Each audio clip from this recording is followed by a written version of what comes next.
Okay, before we get started with the lecture, good morning. How is everyone? Okay, lively. So I like to always do a quick poll to get to know who we're talking to. So if you would just raise your hands if you match the categories. How many of you are working in industry like pharma, biopharma? All right. How many of you are in graduate school? Postdocs? All right. Any undergrads here? All right. And government lab? All right, we got a few. And then other. What the other? Staff scientists. Staff. Academics. Like medical? Wow. I don't know. Do you do surgeries and stuff? Okay. Curious. All right, my name's Sue Abbatiello. I'm just going to go over an introductory, the goals and concepts will be in this 2.5-day course.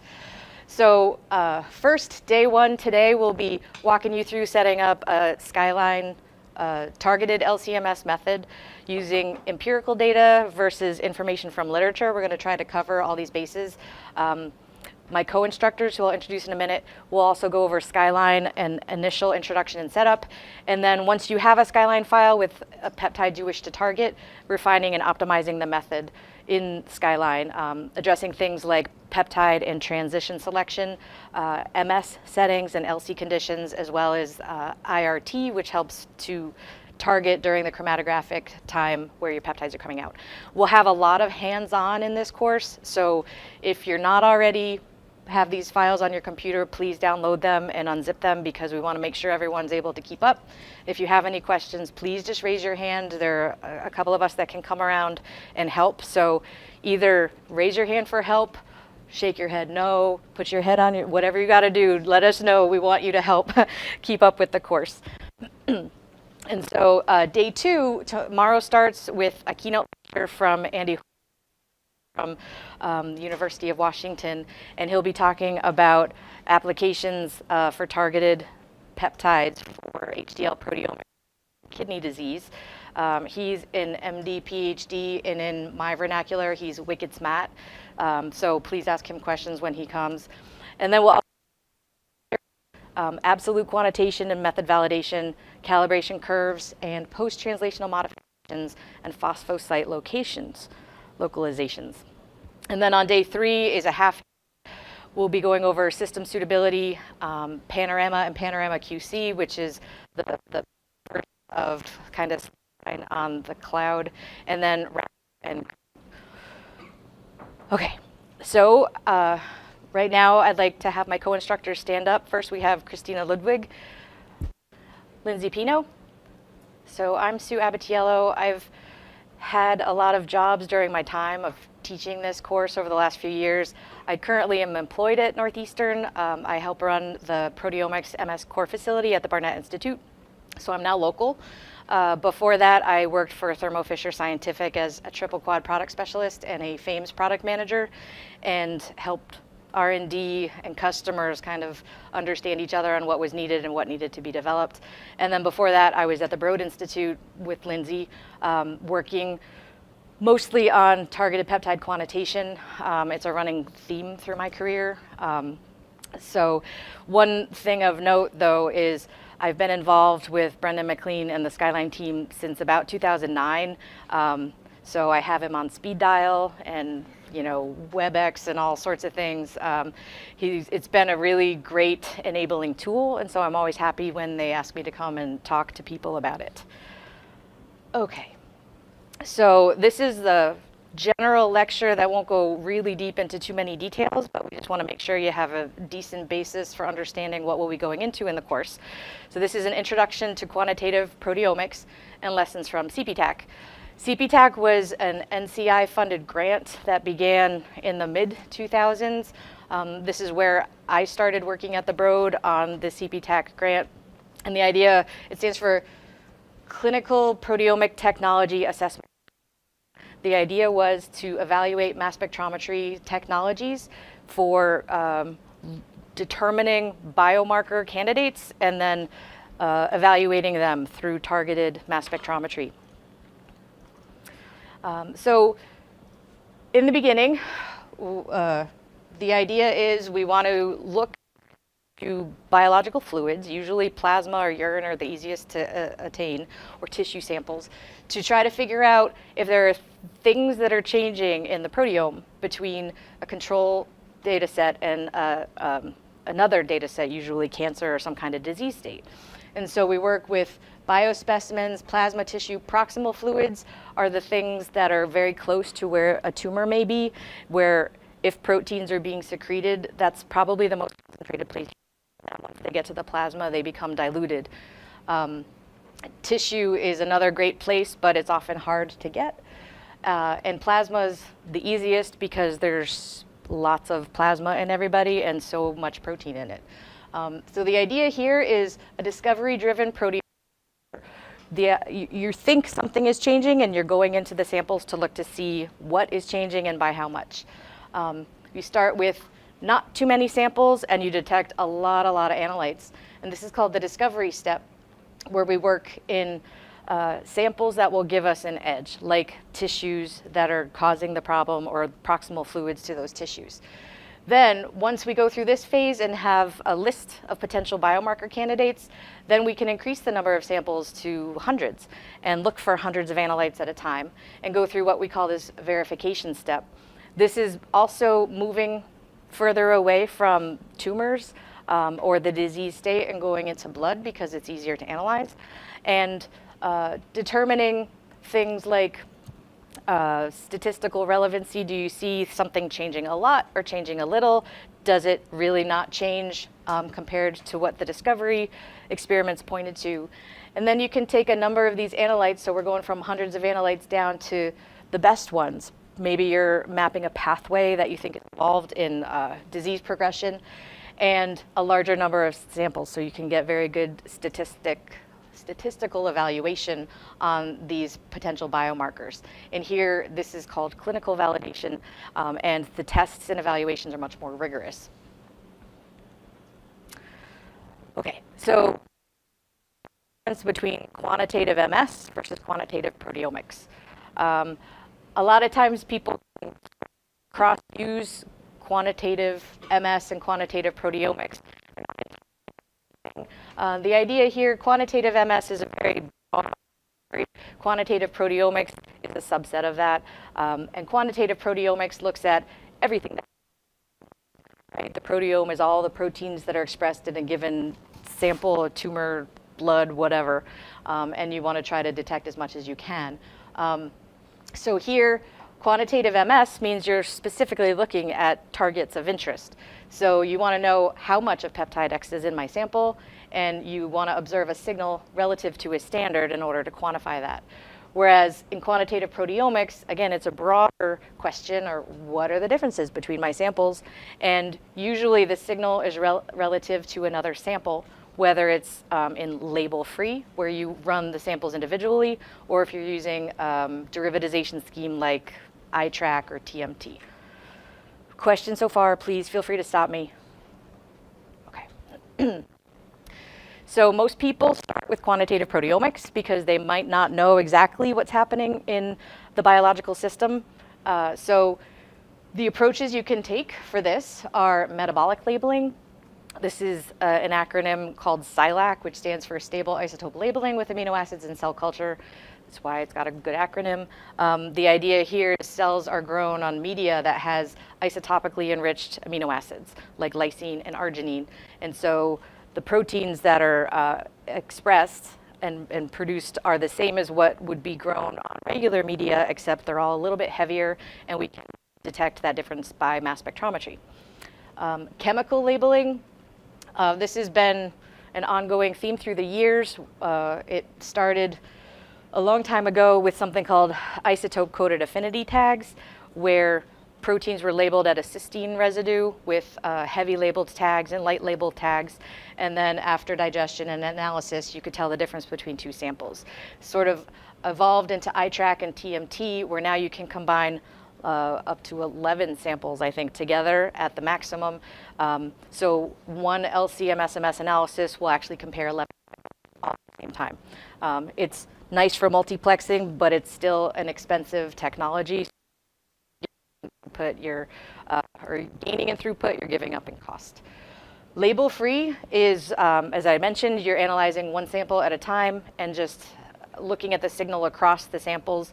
This is a little more arduous because you often have to run replicates, so you know that the signal differences you see between samples is legitimate and it's not a missed injection or something happening in the atmosphere that caused your signals to go away, which happens. And then targeted proteomics. Software is necessary for doing targeted data acquisition, and that is why you are all here. Oops. So just to give you an idea of options for doing quantitative proteomics, this is a little more detail about Skyline, where you have a cell that you're interested in, a cell line you're interested in. You grow some of it on normal media and some of it in media with heavy amino acids, usually lysine and arginine. We use trypsin to digest our samples. Does anyone know why we use trypsin? Yeah, it will be like me calling on people. Actually, yes. Because technically we cannot analyze them mostly intact, so we need to chop them in pieces. Right. We need to chop the proteins into pieces so we have a better chance of detecting small things. Which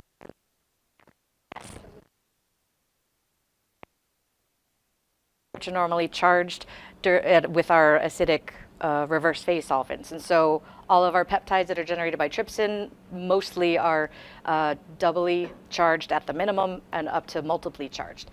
And so this helps us detect ions because that's what a mass spectrometer does. And so the amino acids are lysine and arginine. So the C terminus of every peptide generated from this Skyline cell culture is usually heavy. And so these are grown light and heavy, and they go through a number of passages until you make sure everything is fully labeled. And so you can look at the light, which is the same here, and after several passages, you'll see a heavy version of the peptide appear. Nothing happens with the light, and then when you're at as close to 100% as you can get, then you can combine the samples. So this is just some details on Skyline. The media components are pretty much the same as not growing on Skyline, except they have the heavy lysine and arginine. And then you can also do this in a 2-off or 3-off state.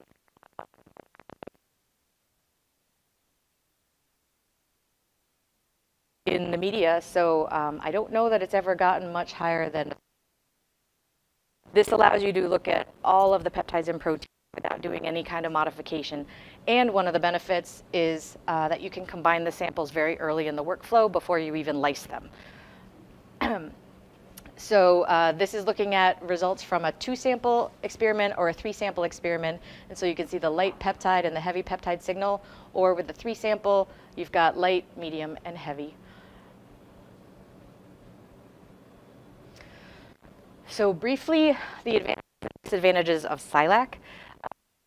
So advantages are that the label is incorporated very far up into the work stream, and the samples are combined early on. If you wind up combining the samples later on after a number of sample processing steps, that introduces variability. So this is one of the benefits of Skyline. A downside is it only works with cell culture, so if you're working in plasma, you cannot use this approach. The media may be expensive, and again, only 2 or 3 samples can be compared together at a time. Human samples are not yet possible, at least not under the Skyline category. There has been, there was a study coming out of work that McCoss did where he fed rats heavy chow, and he did look at the proteome between rats that eat regular chow and rats that eat heavy chow, but it was a super expensive process and very labor intensive, so it's not something that's routinely done. Okay. Chemical labeling is something, again, as I mentioned, has been evolving over the years. This is one of the early ones that came out in the mid-2000s, where there's this isotope-coded affinity tag. The thiol reactive group reacts with cysteine.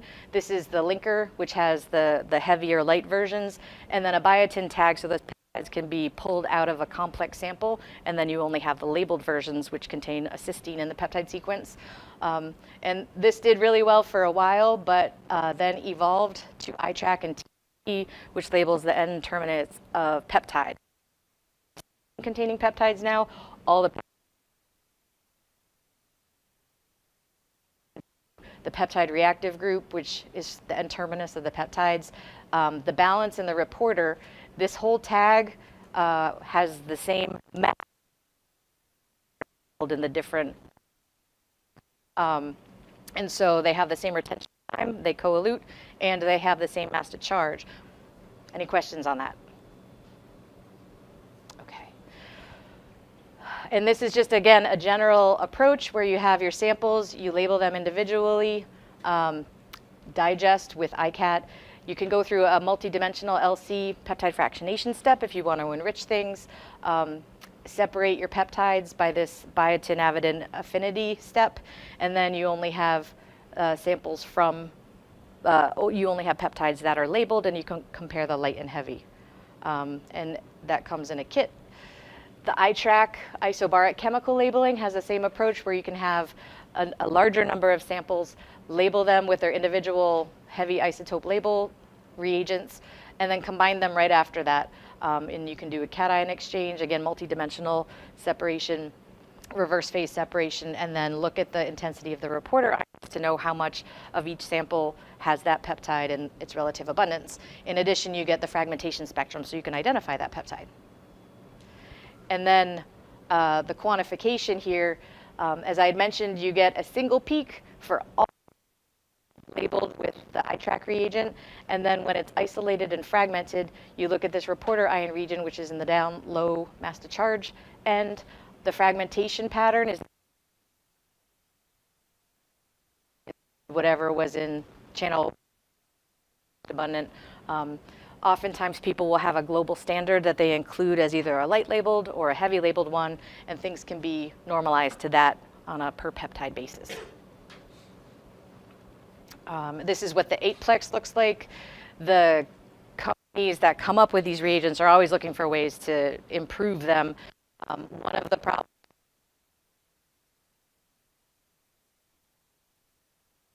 overlap there could be in signal, and you might have not accurate. And so some accounted for with elements to the map.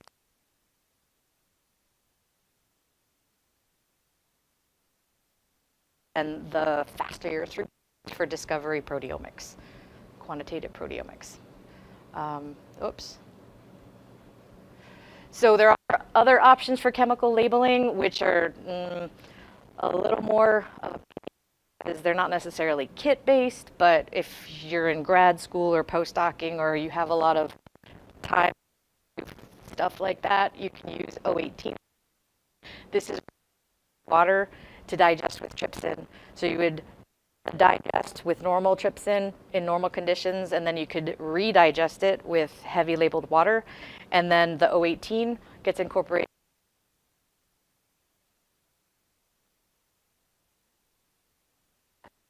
Two or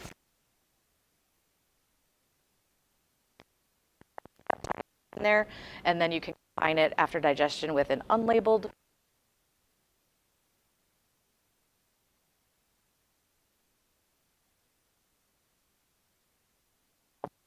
So if you're on a budget, or pretty much the only reason I want to do this because it's a little more complicated. So the advantages and disadvantages.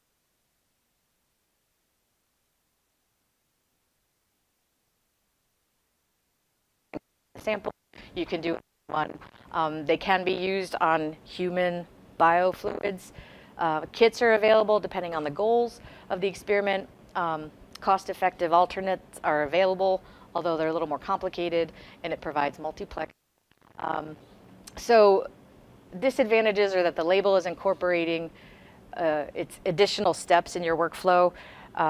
The samples are not combined until later down in the workflow, so there's unaccounted variability before that stage. Kits can be expensive. Labeling may not be 100%. Data analysis software is necessary when you're looking at a whole proteome, and peptide IDs are not guaranteed. So you might see an amazing change in a peptide, but if the fragment spectrum isn't there, you don't know what it is. Label-free proteomics is, again, something you can do if you don't have the luxury of being able to label things. The samples are run at different times. Usually, as I had mentioned, you want to run replicates of these samples so you can assure the signal that you're seeing is true and not just a one-off injection error or other issue. The abundance of the peptides are derived from the MS signal, and samples should be run in random order so that you don't have any kind of bias or effect going on. And quantitation is assessed from spectral counting or spectral intensity, and samples can be normalized one to another. This is just an example of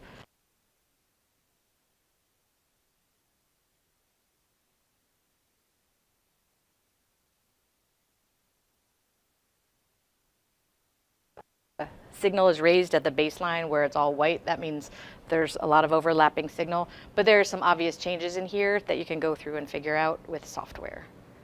And then the quantitation for that, this is an example where it's based on the precursor, where we have a peptide, blue, I forget which is which now. One is normal, one is disease state.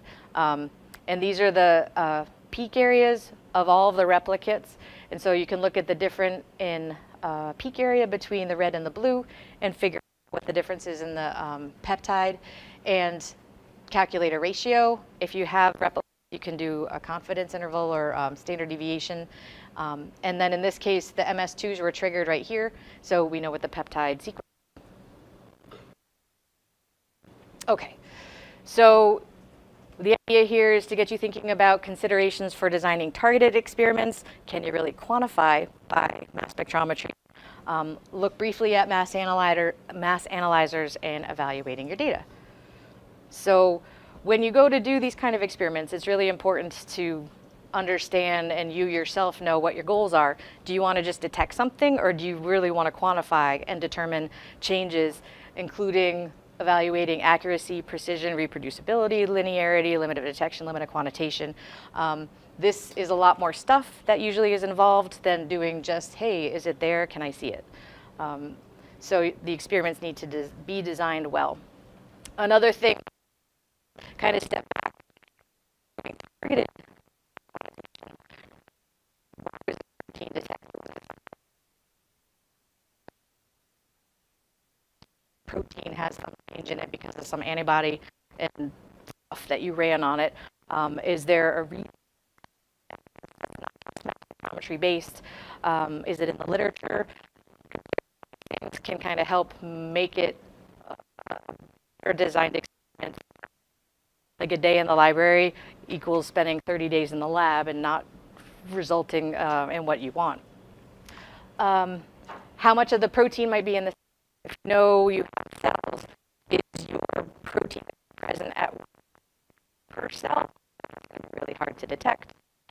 If it's in plasma, how many milliliters of plasma do you need to detect like attomoles of that peptide or protein?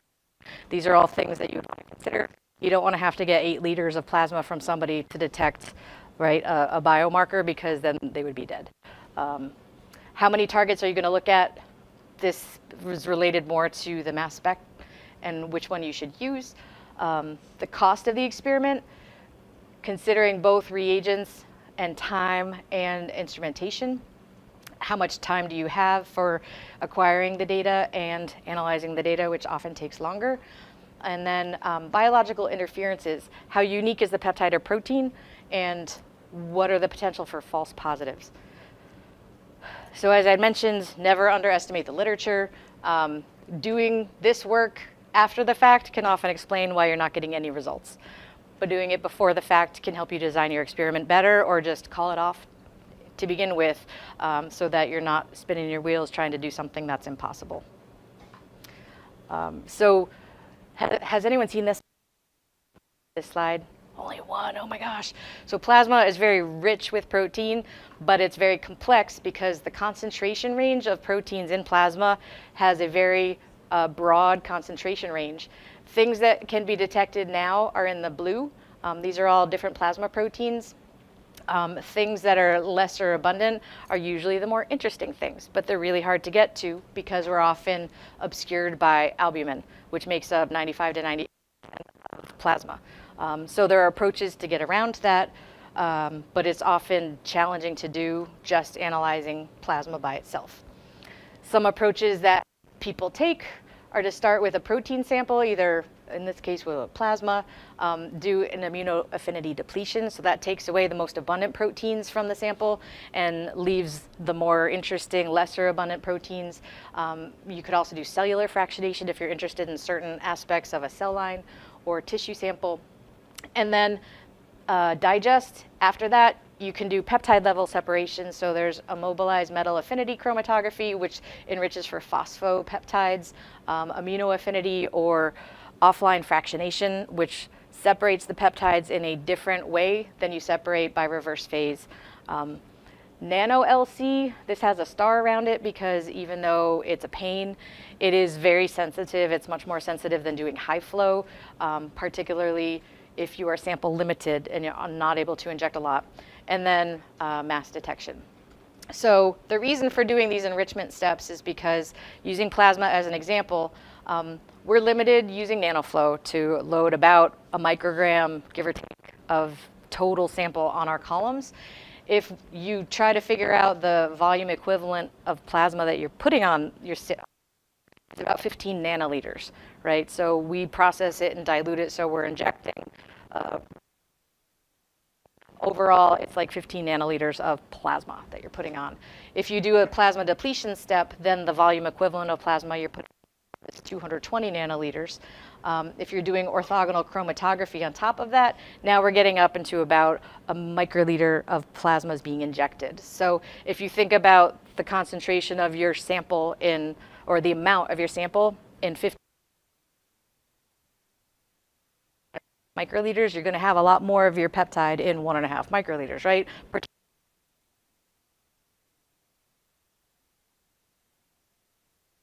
Looking at the math, again, before you do your experiments is a good idea. So,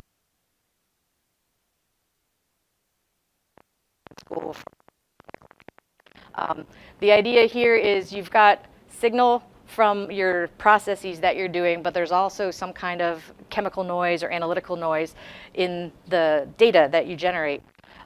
If you take a sample through multiple steps of analysis or separation, then while the signal decreases with every subsequent analysis step, the noise decreases faster. And so this is why we often look at signal to noise, because at some point you have signal to noise much, much better than you do with just doing one mode of analysis. This is why we don't infuse our samples and just generate MS data. We do LC-MS separation. And then to make it better, we do LC-MS-MS. We fragment it, so now we can identify, we get cleaner signals.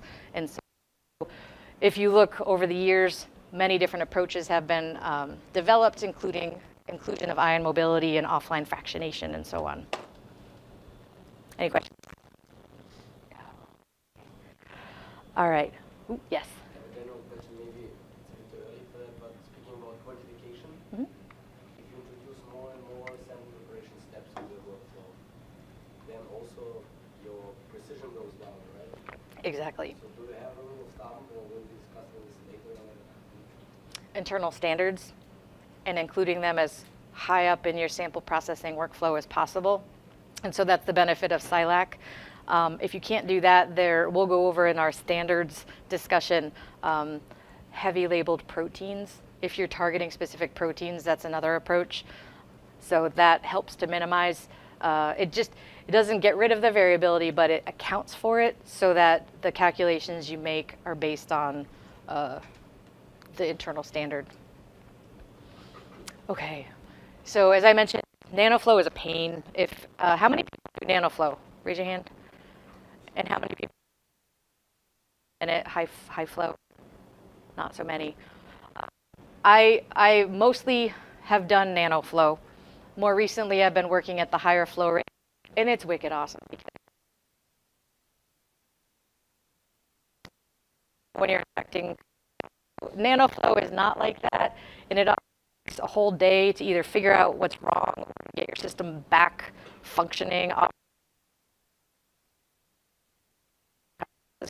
I don't want to be like, oh, I got to run out the door, but I just have to change one more thing, and then, fees. So nanoflow is because of this. If you look at changes in the flow rate versus the sensitivity improvements, on a 2.1 scale column, you can see that the sensitivity improvement is quite high the lower the flow you go.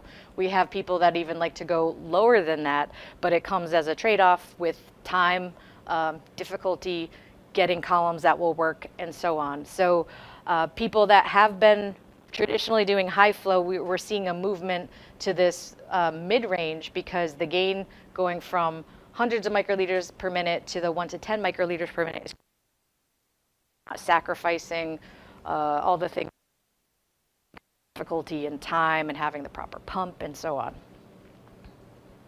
Okay, so when I had my first job out of undergrad, I worked at a company up in Andover that's, it's Pfizer now, but it was called Genetics Institute at the time. And there was a man that ran our group who was a graduate student of Klaus Biemann, who was from MIT, who came up with a peptide fragmentation explanation. And he had, I remember presenting in a group meeting once, and he had said, "Oh, you can't quantify by MS." And I was like, I think you can. I really think you can. So I went to grad school to like learn how to do it, and then be all like haughty and say, yeah, you totally can. I'm not going to go over these, but this just goes through quantitation by mass spectrometry. These are all pretty good references, and it goes through the initial in like 1972, and they called it mass fragmentography back then, which I think is kind of interesting and a mouthful. But all right, so when we quantify using mass spectrometry, it really is not as straightforward as looking at the signal intensity and knowing how much is there. You can't always use external standard curves unless your experiment is designed properly. You cannot quantify against an external standard curve if your analyte is spiked into buffer or solvent. You can't compare that signal to your sample spiked into plasma or a digest. So you have to take into account designing the experiment properly.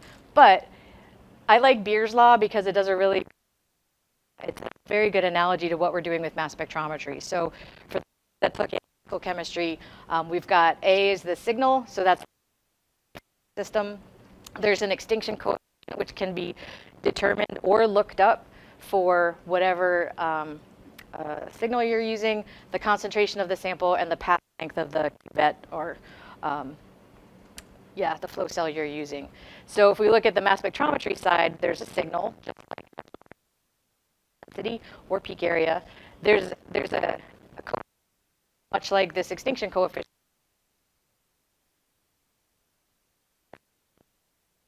for an experiment across a number of samples. So this is always subject to change. But then the last half is similar. We can determine concentration, but then there is from sample to sample, from high flow to low, however you analyze. So these are things that are kind of moving targets that you have to account for when you're doing these analyses. Okay, so to get to the question of how do you account for variability in the sample handling, we use standards. We want to have a standard that co-elutes with our peptide, so they have the same retention time. We want them to have very similar mass to charge, so that they're going to have the same physical chemical properties. So we use heavy isotopically labeled peptides that are incorporated into the sample. These can be easily synthesized, and so you can see the nitrogen 15 and the carbon 13s along the backbone. And again, like we talked about earlier, we use arginine and lysine because when we digest with trypsin, every peptide contains at least an arginine or a lysine. And these will have all the same properties, including fragmentation, except for mass. Okay.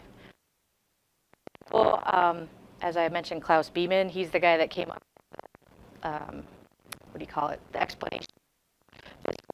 So this is an example of a peptide with 3 amino acids. You can see the side chains down here. This is the N terminus, the C terminus, and overall this has got a charge on it. When this fragments in a mass spectrometer using collision-induced dissociation or HCD, you get fragments B and Y. It breaks along this amide bond reproducibly every time. We're so lucky that this happens because the small molecule world is not like So we can theoretically take a peptide or protein, digest it into peptides in silico, and then predict what all the fragment patterns are going to be for each of those peptides, and then match it. And this is how database searching works.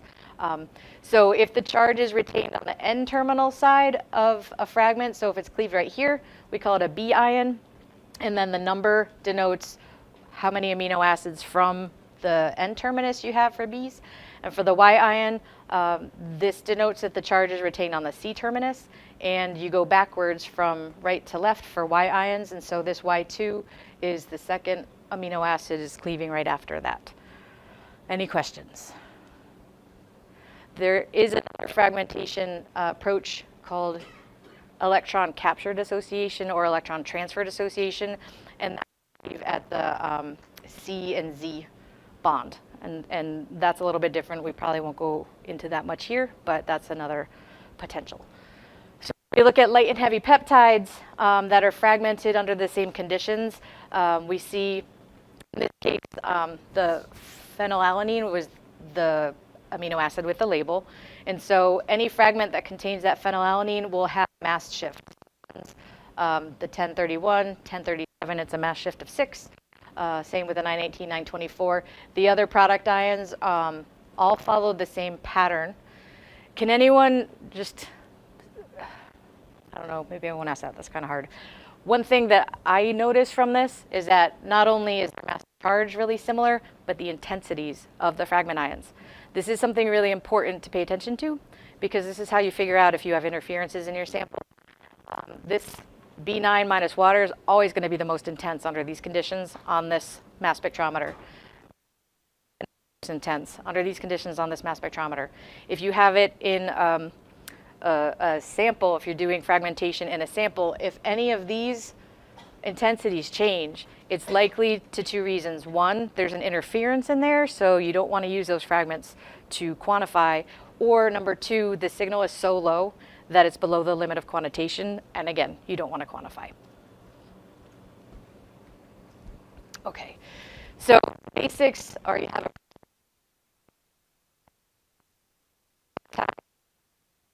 standards at any point, depending on which standards you use. If you use heavy proteins, you put them in here. Heavy peptides, you can also put them in here or after the digestion, depending on their stability, which we'll go into. Run the sample and then extract the data. And this is where Skyline comes in. And from here, you can quantify if you are confident in the linearity of your sample and how much heavy peptide you put in. You can look at the peak area of your analyte, normalize it to the peak area of your internal standard, and multiply by how much internal standard you spiked in, and then you can get a peak area. Leave it at peak area ratio and compare across samples. So you should wind up getting a linear response. This is what we like to characterize in these kinds of analyses. And what this means is you should get a y equals x relationship. If your slope is not 1 or your y-intercept is not 0, then that's something you need to understand and make sure that you model in the experiment. There are different types of internal standards that can be used. This is from a paper that came out in 2011 where the investigators were looking at the effects on the data based on using a heavy isotopically labeled internal standard for each peptide, a labeled reference peptide, so one internal standard peptide for all of the ones they're monitoring, or no normalization. And as you had brought up earlier, the main effect is on the variability of the analysis. So if you look at the coefficient of variation, this is 12% for the analysis. It's that's 1.2%, sorry. Using an internal standard, it's 5% when you normalize to a single labeled reference peptide in your sample, and when you're not normalizing, it's 13%. And so the further away from an internal standard per peptide you get, the more variability is not accounted for, and it shows up in your results. Okay. So when you're doing your experiments, we have to decide, what do you want to target? Do you start with empirical data that someone has given to you or you've generated yourself or is in the literature? Do you not know what you want to target and you're going through the discovery workflow? These are things just keeping in mind. You've got to try to figure out. When possible, always consult the data. It's the best starting point, particularly if there's mass spec data. And you can kind of go in and look at the data, not just, oh, on my table of peptide sequences, this one pops out as something that's changed. Go in and actually look at it if there's information, because this would be a great peptide to analyze and target, and not all of them are that way. Okay, so how do you use empirical data? Search the data against proteomic libraries, make sure that the peptide is confidently identified, that it's unique to your protein, that it's not in a large family of proteins where they all may be changing. Generate a list of the peptides to target, and then go in and target them. And there are a couple of online tools. You should have access to this talk so you can kind of go through and look at these. I'm not going to spend a lot of time. But you can use other people's data, and it's often freely available. This is one that looks at not only MS data, but the stability of peptides coming from particular proteins and their rank order based on intensity after digestion. So this is like another step that's kind of already done, so it's a great starting point. And this is the CPTAC assay portal, which goes over reproducibility, repeatability, precision LOD, LOQ, experimental details, and gives you example data, including response curves for particular peptides of interest. Most of them are all cancer related. If you have no idea, then generate data. Proof of concept, always a good starting point if you have nowhere else to go. So, question, I have spectral libraries. How do I pick the transition? Look at the data. Over the next day or two, we'll be going through generating spectral libraries from empirical data, selecting peptides, and taking it through the whole workflow and doing data analysis. So here's an example where we've got a peptide that has been detected in two charge states, the +2 and the +3. This is the +2 product ion spectrum, and this is the +3. Which one would you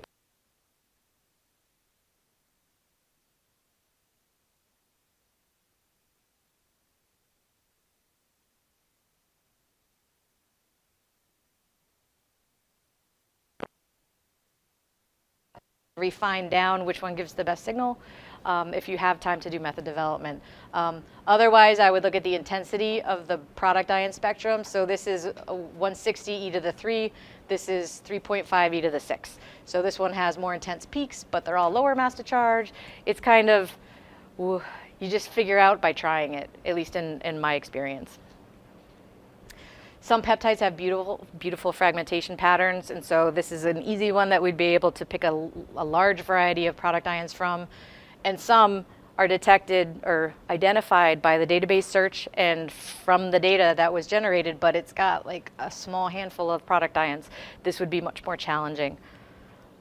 For best results, explore the data if you have it, and if you don't, go looking, because someone else might. Use predictions and algorithms as a guide.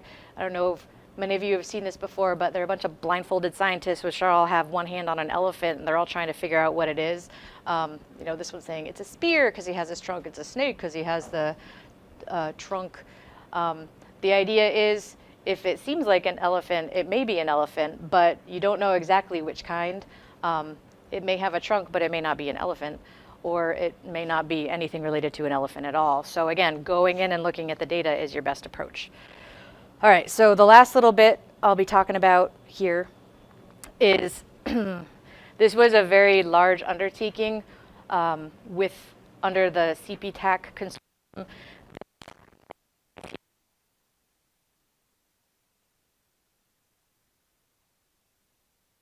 Labs. So this is not everybody that ran. I don't know, I think it might be everyone that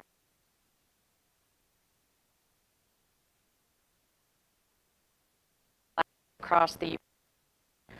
And the idea is this peptides and report back accuracy and precision, and to determine how LCM, LC-SRM, MS their blood sample for New York panel of tests are done, we want to make sure the results coming back.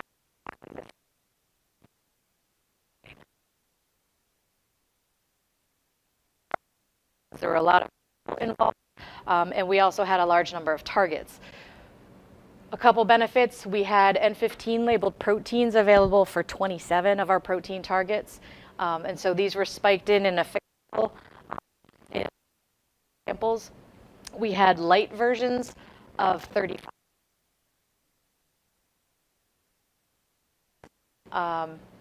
And these were all spiked into depleted plasma and turned into peptides. We also had these heavy to be another internal standard, so we could look at a few different things. The outcome is we would get 3 signals for every single peptide. We would be able to look at their product ions that would have this kind of ratio, and looking at the light protein signal coming from the light protein peptides, and the N15, we would be able to calculate figures of merit. And then looking at the relative signal between the light and the C13 N15, we would be able to get recovery from the acid. Okay. So the goals from the experiment, which years, I think, to get everything all done. We wanted to demonstrate cancer relevancy, so most of the proteins are cancer related. We wanted to prove feasibility of monitoring over 100 per protein, or per analysis. This was, again, several years ago when doing more than 100 peptides was really challenging. Now the software and technology is kind of caught up a bit. So back in my day when we were walking uphill both ways in the snow, this was, hard. We wanted to improve LOD and LOQ by depleting proteins, but also adjusting the gradient and modifying the method so that we could have the best sensitivity as possible. We wanted to demonstrate true quantitative accuracy using heavy labeled proteins. We had blinded samples so that, but there were also unknown concentration samples that they had to determine. And then we were also evaluating system suitability in this interlab study. Overall, we had 35 proteins we were monitoring.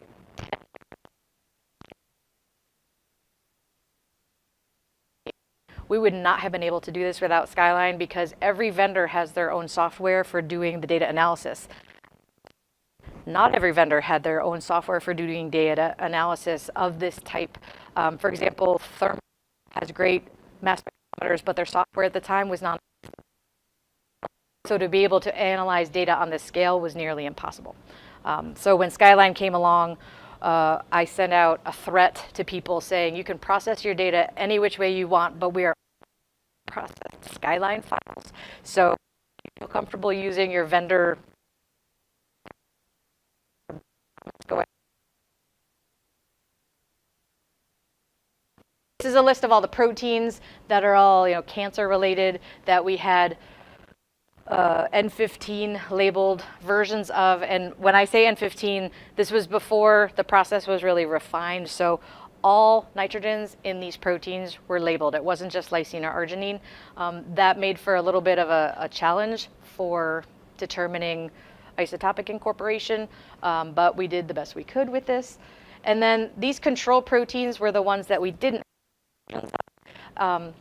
We spiked these into the samples at a fixed amount across all of the samples, and we use these as control proteins. So we could assess digestion and reproducibility by looking at the signal of these to their heavy peptide forms. So for the protein, we had at their distribution of the signal.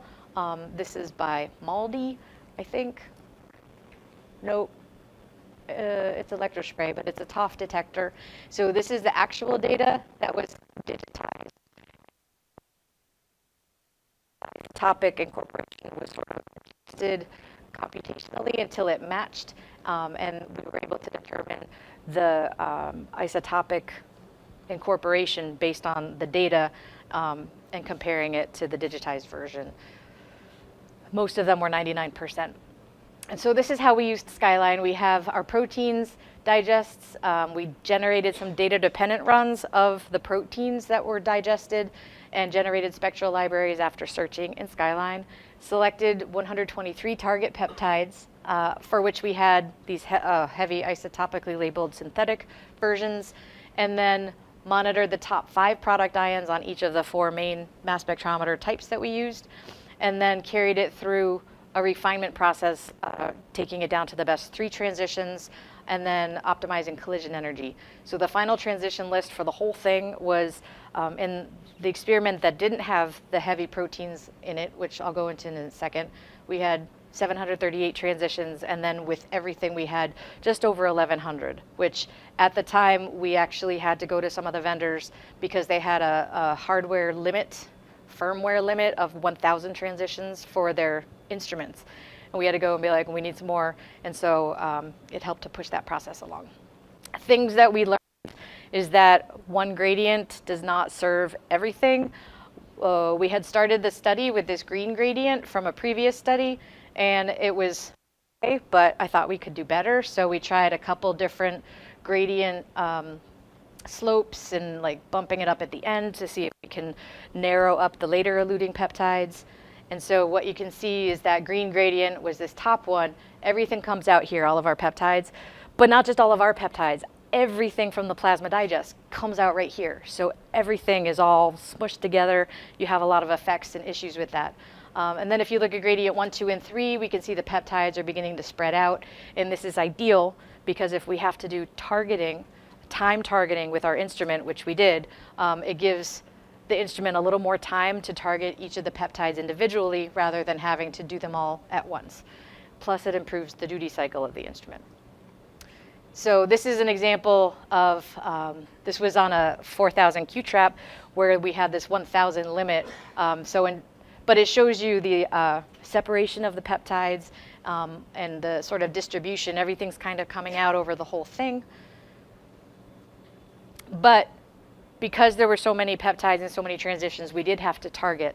And what we mean by that is we put retention time scheduling on each of the peptides and their product ions. And in order to do that, going back to now, sometimes really challenging, we would need to make sure the retention times were very stable. If they weren't stable, then if the peptide drifted outside of the little acquisition window we created in the instrument method, we would begin to get cut off information, which makes it very difficult to quantify. The instruments are a lot faster now, and I think the nanoflow chromatography it's come a long way. But this was a plea we made back then, which was we need small enough windows that we get good quality data, but we need large enough windows to account for this retention time shifting.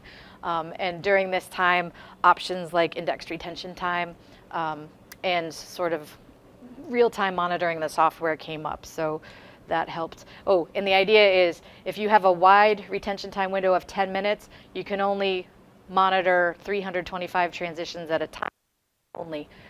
Most instruments monitor that many within a second. Most of it was like you could do.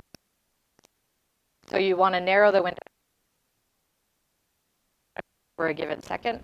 And the 2-minute retention time window made it 80 transitions per second, which is more possible on a triple that time. If you could monitor get one data point every second, then you get enough points across your chromatographic peak. So the positive effect of scheduling is that you get lower % coefficient of variation. So scheduled is in red and unscheduled is in blue. And not only do you get more points across your peak usually, but you'll get better dwell time. Unscheduled 19 to 70 milliseconds, depending on the peptide. And this just improves your ion statistics because it's monitoring the data for a longer period, monitoring the ions for a longer period of time. Just need to understand, in the end, did you combine several gradients, data coming from several gradients also in analysis? Or did you settle in the end on one gradient? We settled in the end on the one that was on the bottom, yeah. So another thing that is important to consider is digestion protocol. Again, most people use what they've been taught or a favorite paper in the literature that seems to work every time. But we analyzed 4 different denaturation methods prior to trypsin digestion, and we monitored all these peptides and looked at their percent recovery. So every grouping is a different condition for that peptide over the 4 different conditions. And in general, you can see most have very similar recovery, except for this trifluoroethanol has some low recovery for some of these peptides. So that was taken off the table. It was originally on there because we don't need to desalt the samples when you use TFE to denature. You just add acid and the TFE precipitates in the bottom, and then you can pull out the supernatant, no desalting required. But we didn't want to lose some of these peptides. Deoxycholate is the one that precipitates. TFE is it's a volatile organic, so you can what's that called? It evaporates. Urea is a great denaturant, and so that was the one we wound up going with. These 2 different conditions are for when we added lyse C before diluting further and adding trypsin. Okay. And then if you're going to target and characterize for peptides, you want to construct a curve to see what the linear range is, say, to determine LOD and LOQ. Designing the experiment to determine the limit of. So we came up with a broad range of concentrations for and then refined it down to a smaller number of data points for doing a linear curve. And so we went from 16 points to about 8 or 9. And the idea was to hone in on where the inflection point is of where you start losing your signal and not detecting your peptide in the sample matrix. So in a previous, we had this experiment enough. So it's really hard to determine. And so that was obvious from all of these.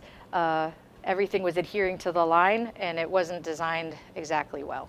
So that's why we went back and had a large range where we could spike in at lower, determine the LOD. We looked at a bunch of sites running these different instruments that ran the 16 calculated LOD for the peptide site. And so this is of LODs for peptide.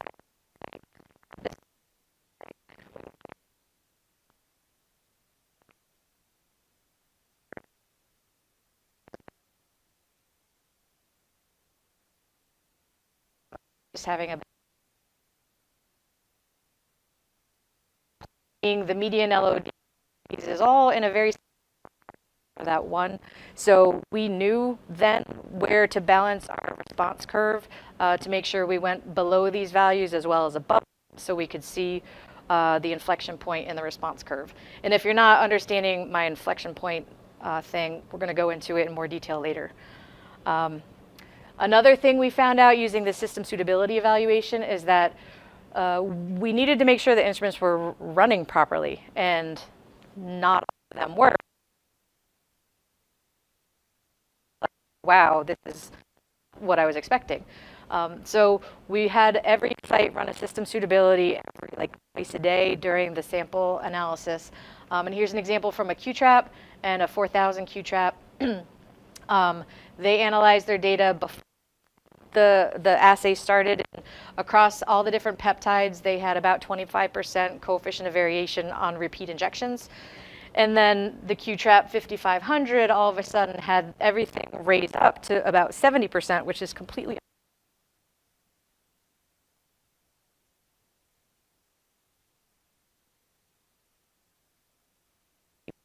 And this is over 24 injections. It's over 24 system suitability injections, which lasted several days.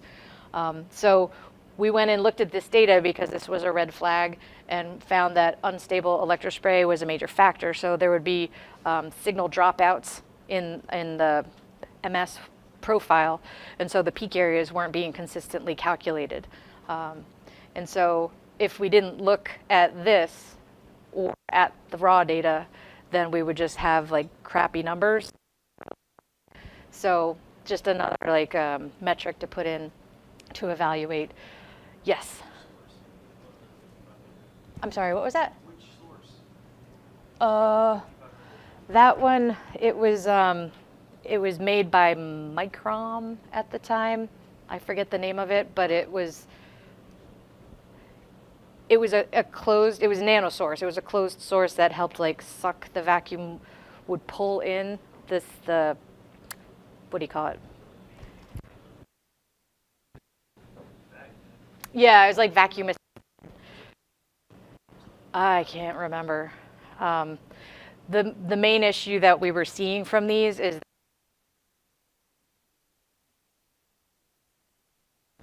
type columns, and so the column was integrated into the tip, and the tip would have debris buildup, which would cause spray instability, and then there would just be droplets going into the source, and so you'd get signal drop out, and it made it challenging.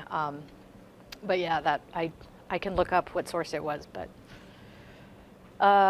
so at the time we had our users go back into their data when they would see weird things like this happening and come up with explanation of why a data point was bad.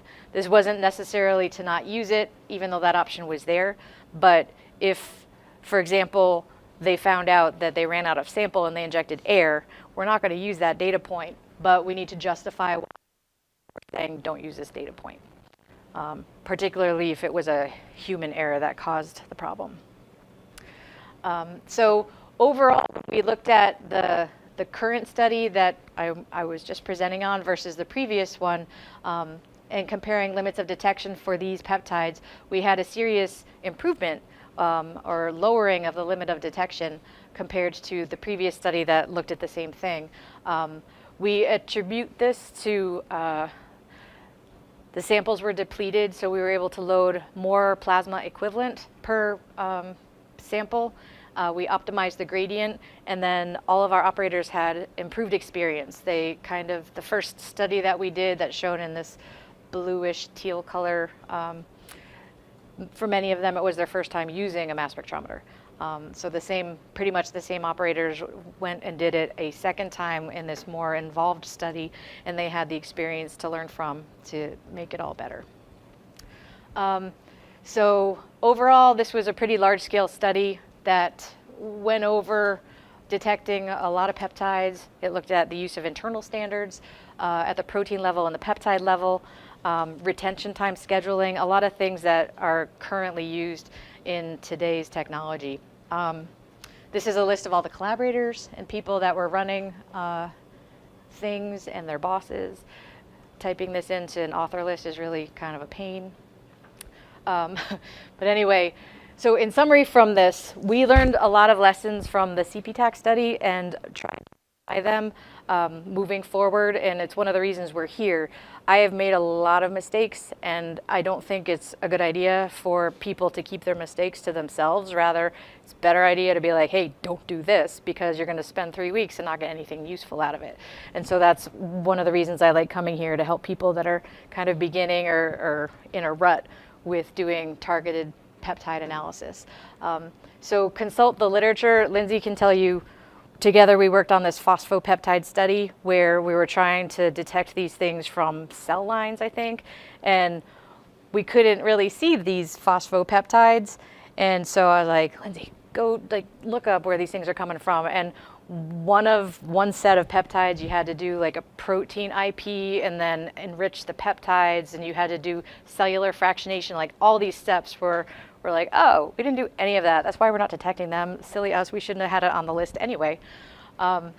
So literature can be very useful. Generate the data and see what it looks like. Sometimes it'll be great and you'll have hit a home run. Sometimes it'll look terrible, but it's something that may be fixable, so you won't know until you try. And then review the data. Make sure you look at the spectra. Make sure you look at the chromatograms, because looking at a number in a table is not always the best way to have confidence in your data. And then evaluate, do the data make sense? Are you detecting a proper amount? Is it 10-fold higher or 10-fold lower than you expect because something might be going on? And repeat. So that is the end of this first section of the workshop. today, this morning. Are there any questions on this? Yes. You talked about, on one of your slides, optimizing the protein load amount. Yes. So you get sensitivity. What kind of things do you look for? Like, so a lot of times the columns, if it's a commercial, they have like a limit of amount they should be loading onto. Again, you just kind of look at the data to look at loading curves, or is there any other empirical like peak separation or? Yeah, so loading more isn't always going to give you better data, right? So what I have done in the past is I'll have a matrix curve where, let's say you have an internal standard or something that you're monitoring, that you're spiking into a fixed amount that you know you're going to detect.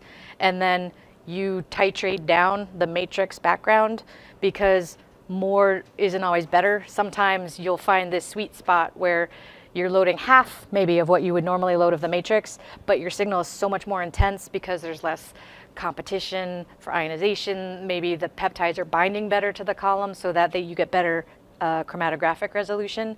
And so that's usually the first thing I do is, if I have an internal standard, I'll do a matrix curve of like 4 or 5 points with this standard spiked in. And then you can see which gives you the best reproducibility, which gives you the best intensity, and so on.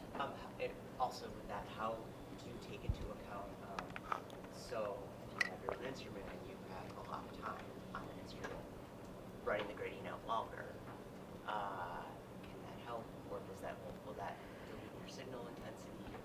How do you determine the balance, or how would you go about determining the balance? It is worth evaluating, but unless you're increasing the length of your column along with the length of your gradient, you will see band broadening. So your peaks will get shorter, and they won't necessarily be chromatographically resolved better.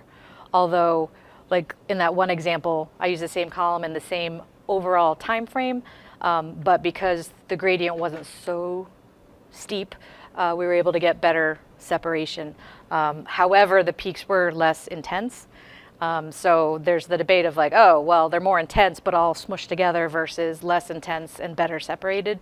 So that experiment took like a day to run in replicates. And so it's not that difficult to just try changing the methods, and you'll kind of find your anchor points. Like if you start a gradient at 0%, you're not going to see anything come out for a while. So usually there's a little initial boost in %B, and then usually you won't see much after 30-something%, except all the junk that comes out. So you might go and like do little bumps to separate things, but it's definitely trial and error. And keeping in mind, you don't have to separate everything beautifully. If you have 1 or 2 peptides that you're analyzing in all of the proteomic sample you have, then optimize the gradient for those. Yes?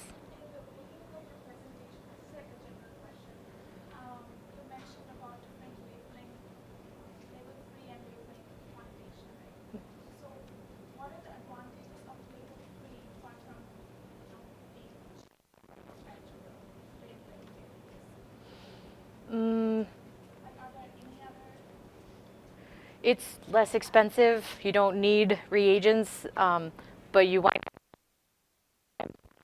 So if you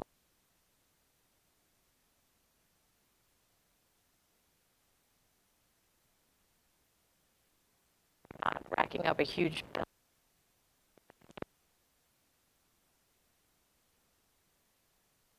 Labeling strategy to have more confidence in the numbers. Yeah, it's in software, being able to data so that you can compare MS1 signal is another thing you would need to make sure you had access to. But overall, I would think it's less expensive from an initial cost standpoint. So really labeling is always desirable if you can. Especially now that there are better labels. Yeah. Yes. Question regarding depletion starting from the serum. For example, if you get this lipoamine, you cannot remove polyalpine, you remove also a lot of production part. How do you deal with this? So in the experiment, when you're doing depletion and you want to remove albumin, a lot of other proteins come with it. as long as it's a reproducible depletion. And yeah. My second question, how you control it in a proper quantification? Right. So that's a challenging thing, and that's what makes depletion like, oh, what are we missing? Kind of like digestion. When you digest with an enzyme, it doesn't mean that your digestion goes to completion either. As long as it's reproducible, then you make the assumption that the same thing is happening to my samples at the same time. If you can incorporate controls in to monitor the depletion process, like a protein that would not normally be depleted, you spike it in before depletion, and then just make sure that it's consistent. It won't control for everything, but it's an additional little check and balance you can put into your workflow to make sure that the process is as reproducible as possible. Other than that, I mean, you could come up with a list of things that may be affected by depletion and monitor those in your samples too, but that's a little bit more of a research project. But if someone wrote a paper on that, that would be a great idea. Anybody else? Oh, yeah. One more question. So fragmentation methods, so suppose you have at your access like HCD, CID, ETD, or ETHCD, to explore some quantitative proteomics or targeting. Is there a general recommendation about which is the best, or should you look at that considering if you're taking into consideration for targeting? I think it would depend on what mass analyzer you plan on using at the end. Whatever that's capable of. Usually triple quads have like a high energy HCD type dissociation. If you are using like a QTOF or an Orbitrap, then you have more options. And so characterizing which is the best, usually on internal standards, or if you have an abundant amount of a certain sample that you can just keep changing the method and analyzing is probably the best way. Again, looking at not just intensity, but reproducibility of that method.